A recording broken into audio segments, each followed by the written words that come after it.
In this part, we are going to talk about the special methods.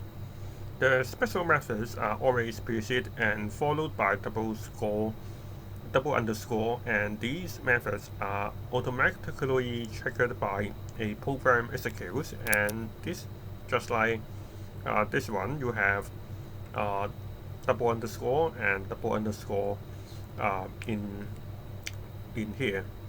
And so what is the special methods? For example, if you have a list which is 1, 2, 3, and you can see it prints out 1, 2, 3, and if you use the print 1, 2, 3, you will return the list 1, 2, 3, and then if you use the length x, it will get 3 because there are 3 items, and because it knows how to interpret by using the length, and the list will know how to return the number, and it will return the number 3.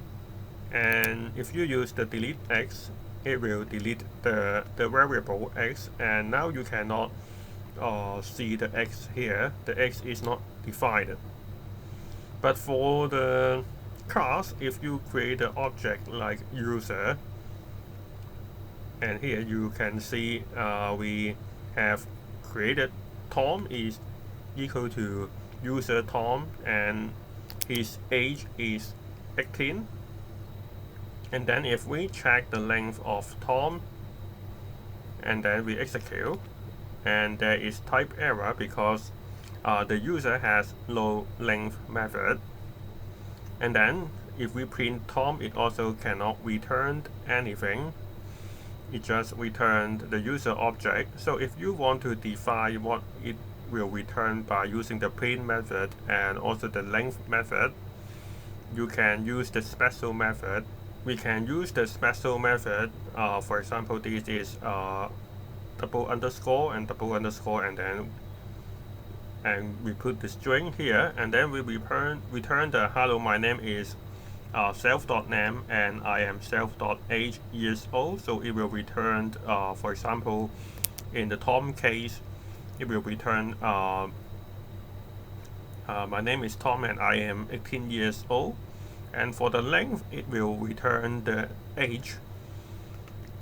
So now again we create the Bob, the user Bob, and the age is 24, and then if we check the length, it will 24, and then if we check the print, it will have hello, my name is Bob and I am 24 years old, and then we delete Bob. Now you can see we can use the length, and you can also use the print method, and then we delete Bob. Now you can see the Bob is not defined. And if you want to let the user know that the Bob is deleted, you can also add another special method, which is delete, and then it will print the user self.name is deleted. So for the previous case, the user Bob is deleted will be print out. So Peter is equal to user Peter 28, and if you delete Peter, the user Peter is deleted. So this will return the string from here.